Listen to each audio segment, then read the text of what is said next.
శ్రీదేవి గారు నమస్తే అండి. మరి కొన్ని రోజులుగా ఈ తిరుపతి లడ్డు కల్తీ విషయం రాష్ట్ర వ్యాప్తంగా వివాదాస్పదంగా మారింది. మరొకవైపు వైసీపీ నాయకులు కూడా వరుస ప్రెస్ మీట్లు పెడతా ఉన్నారు. మొన్న పొన్నవోలు సుధాకర్ రెడ్డి చేసిన వ్యాఖ్యలు కానీ, ఈరోజు ప్రధానంగా కొడాలి నాని కానీ పేరుని నాని కానీ ప్రెస్ ముందుకు వచ్చి మాట్లాడడం జరిగింది. కొడాలి నాని గారు ఫస్ట్ టైం ఓడిపోయిన తర్వాత ప్రెస్ ముందుకు రావటం, ఆయన చేసిన వ్యాఖ్యలు మీరు వినే ఉంటారు. అసలు ఎలా రియాక్ట్ అవుతారు? వాళ్ళది ఏంటంటే ఇంతకుముందు ఎట్లా ఉన్నామో మేము ఇప్పుడు అట్టానే ఉండాం, మాలో ఏం మార్పు లేదు అని చెప్పి ప్రెస్ మీట్లో స్పష్టంగా తెలిసేటట్టు మాట్లాడిపోయారనమాట. ఏ సామాజిక వర్గానికి ఆ సామాజిక వర్గం ఎన్నుకున్నారు. ముందేమో కొడాలి నాని ఎందుకు కమ్మ సామాజిక వర్గం అయిన చంద్రబాబుని ఎన్నుకుంటే, ఆ తర్వాత పేరు నాని ఏమో కాపు సామాజిక వర్గానికి చెందిన పవన్ కళ్యాణ్ ఇది చేసుకొని ఎవరిని ఏ విధంగా ట్రోల్ చేయాలా, ఎవరినట్ట ఇది చేయాలా అని చెప్పేసి మాట్లాడుతున్నారు. ఇప్పుడు తిరుపతి లడ్డు మీద కల్తీ కలిసింది పలానా ఎన్డీటీటీ రిపోర్ట్లో కల్తీ, ఎన్డీటీ రిపోర్ట్ తప్పు అని చెప్పి మాట్లాడటల్లా. లేదు, కల్తీ లేదు, మేము స్వచ్ఛంగానే నెయ్యితోటే చేసాము, మరి స్వచ్ఛంగానే ఉందని చెప్పి మాట్లాడుతున్నాడు. మరి కొడాలి నాని గారు మాట్లాడేదానికి ఒక చిన్న కౌంటర్ అనమాట. మాకు అప్పుడు అర్థమైంది ఏంటంటే, ఇంతకు ముందు రోజుల్లో భారతి గారు పాపం ప్రసాదం ఇంకా టిష్యూ పేపర్లో పొట్లం కట్టి పక్కకేసింది అనమాట. ఎందుకంటే అప్పుడు ఆవిడకి అర్థమైంది ఆ గేదెల కొవ్వు మరి ఆ పంది కొవ్వు ఏదో ఉందో ఆవిడకి అర్థమైంది. అందుకని చెప్పి ప్రసాదం పొట్లం కట్టి పక్కన పడేసింది. మరి హిందుత్వాన్ని గౌరవించే ముఖ్యమంత్రి మాజీ ముఖ్యమంత్రి అని చెప్పేసి కొడాలి నాని వ్యాఖ్యలు చేస్తున్నాడు. ఏ రకంగా అయితే అక్షింతలు తల మీద ఏంగానే టపా దులిపేసుకున్న వీడియోలు చాలా ఉన్నాయి. మరి తీర్థం ఇస్తేనే పక్కకు పోసుకున్న వీడియోలు ఉన్నాయి. పాపం మాజీ ముఖ్యమంత్రి ఎంత హిందుత్వవాదో మాకు అందరికీ అర్థమవుతుంది. మరి అట్టానే వైవి సుబ్బారెడ్డి గారు ఏంటంటే 45 సార్లు స్వామి మాల వేసుకున్న గురుస్వామి అంట. ఏ స్వామి కూడా గుర్తుకు రాక పక్కన ఉండే వాళ్ళని ఏ స్వామి అని అడుగుతుంటే మరి సూపర్ స్వామి అంటున్నారు. ఆ సూపర్ స్వామి కాదు, గురుస్వామి అని చెప్పి కొందరు కరెక్ట్ చేస్తున్నారు. మీకు హిందూవాదం గురించి తెలీదు, హిందుత్వం గురించి తెలీదు, కానీ హిందూ దేవాలయాల్లో డబ్బులు మాత్రం ఏ విధంగా నొక్కాలో తెలియాలి. మరి నువ్వు జేబులో రూపాయి ఏం తిరుపతి లడ్డుకు పెడతలేదుగా. మరి ఏ రోజుకు ఆ రోజు స్వామి 3 కోట్లు 4 కోట్లు 3 కోట్లు 4 కోట్లు మరి హుండీ ఆదాయం ప్రకారం ఉందగా. మరి దానిలో ఖర్చు పెట్టినంత వరకు ఖర్చు పెట్టి మిగతాది అంతా స్వచ్ఛంగానే ఉంచి, మరి మేము అక్కడ దేవాలయాలు కట్టాము, ఇక్కడ దేవాలయాలు కట్టాము అని చెప్పి భోపాల్లో కట్టాము, నేపాల్లో కట్టామని చెప్పి మాట్లాడుతున్నారు. భోపాల్లో నేపాల్లో మీ జేబులో రూపాయి తెచ్చి కట్టలా. అక్కడ తిరుపతిలో మరి ఆ భగవంతుని ఆ దేవదేవుడిని ఎట్లా అయితే జనం నమ్ముతారో, ఎట్లా అయితే కానుకల రూపంగా ఇచ్చారో వాటిని పెట్టే చేశారు. మళ్ళీ పైపెచ్చు దాటిలో తీసుకొచ్చి మరి మీ చర్చి ఫాదర్లకు ఇచ్చే ఇది కానీ 5,000 రూపాయలు ఇవ్వటం కానీ మీ ఇష్టం వచ్చినట్టు వాడారు. మరి మీరు యాత్రలకు పెట్టే డబ్బు కూడా మరి హిందూ ప్రసాదం అయితే పనికిరాదు. హిందువులు వేసిన హుండీ ఆదాయం మాత్రం మీ మామూలు ఒక మతాన్ని మాత్రం ఎంచాలని చెప్పి మేము అనుకోకుండా దాన్ని యాడ్ చేయట్లా మేము. కాకపోతే నీకు ఆ ఆదాయం ఎట్టయినా పనికొచ్చింది, వాళ్ళ ప్రసాదం పనికిరాదు. మళ్ళీ వాళ్ళ ప్రసాదం ఏమైపోయినా వాళ్ళ మనోభావాలు, భక్తుల మనోభావాలు ఎంత దెబ్బతిన్నా ఏ ఇబ్బంది లేదు. మరి ఆ ప్రకారమే పోతా ఇవాళ నీ ఇష్టం వచ్చినట్టు చేసి మరి ఏమీ లేనప్పుడు వైవి సుబ్బారెడ్డి ఎందుకు మరి హైకోర్టుకు పోయి మరి దీని మీద ఎంక్వైరీ ఆపేయాలని చెప్పి హైకోర్టు సుప్రీంకోర్టులో స్టే తెచ్చుకోవాలని చెప్పి ప్రయత్నించారో మరి అందరికి జనానికి అర్థమవుతుంది.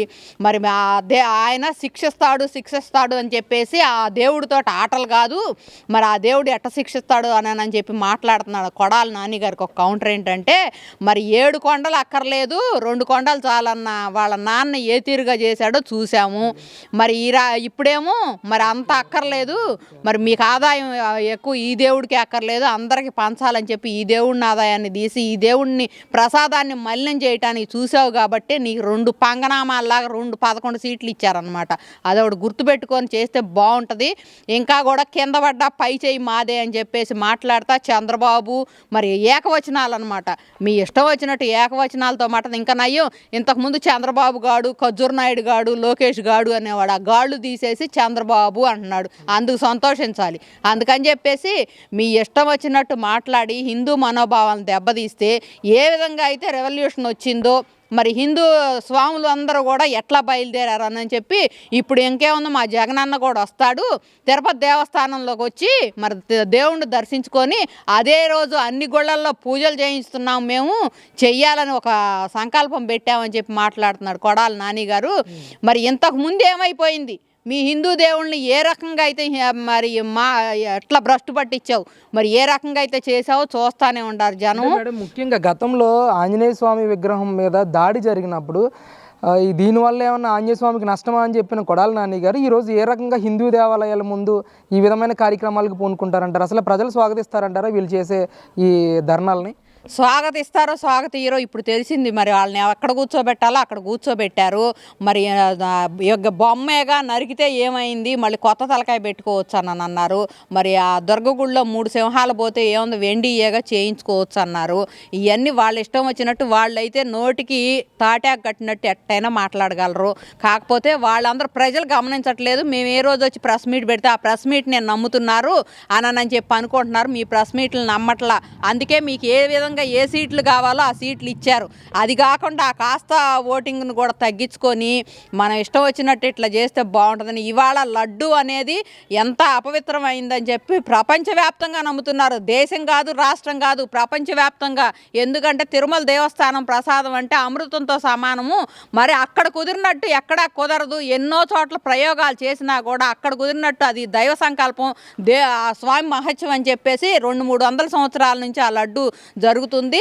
మరి ఇదనేది ఎక్కడ కుదరటం లేదు, ఇక్కడ తప్పితే అని చెప్పి ప్రపంచవ్యాప్తంగా తింటం మొదలుపెట్టారు. తిన్నారు, అందరు తిన్నారు, అందరు మెచ్చుకున్నారు. అదే పని మెచ్చుకొని అదే దేవుడికి మరి ఈ రకంగా మెప్పుకోలొస్తుంది. మరి ఎక్కడా లేని ఆదాయం దేవుడికి రోజుకు 4 కోట్ల ఆదాయం తిరుపతి దేవస్థానం తప్పితే ఎక్కడా చూడటల్లా.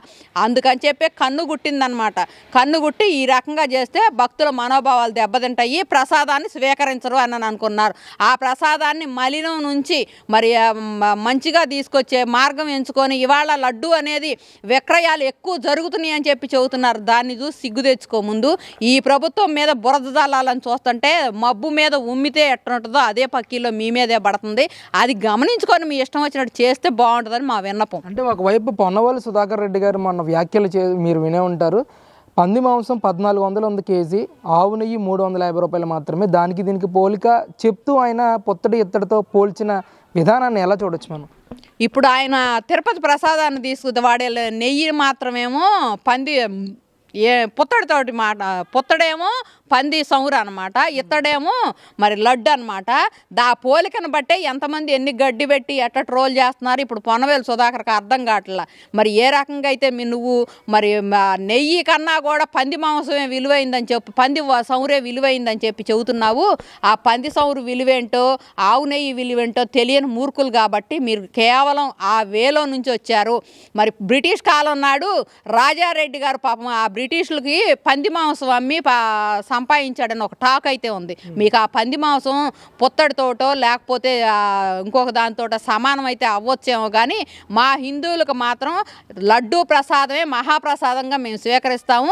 ఆ మహాప్రసాదంలో వాడే అన్ని కూడా మంచిగా ఉండాలని చెప్పి ఈ మధ్యకాలంలో కొన్ని సాగులు మరి ఆర్గానిక్ ఫుడ్, ఆర్గానిక్ బియ్యము, ఆర్గానిక్ పప్పులు అని చెప్పేసి కొన్ని వాడటానికి కూడా సిద్ధపడ్డారు. మరి అట్లా నెయ్యి కూడా అట్లానే పవిత్రంగా ఉండాలని చెప్పి మా హిందువులుగా మేము కోరుకుంటాం. కానీ మీరు మా హిందువులుగా కాకుండా బురద పూసి మసిపూసి మారేడుకాయ చేయాలని చూస్తున్నారు. ఇప్పుడు తప్పు మీ వల్ల జరిగిందని చెప్పి లోకం మొత్తం నమ్ముతుంది, కానీ మేము చేయలేదు అంటే మిమ్మల్ని నమ్మే పరిస్థితుల్లో ఎవరు లేరు. మీకు 11లో ఇక మిగిలేదు ఒకటే మిగిలిద్ది, అదొకటి గుర్తుపెట్టుకొని చేస్తే బాగుంటుంది.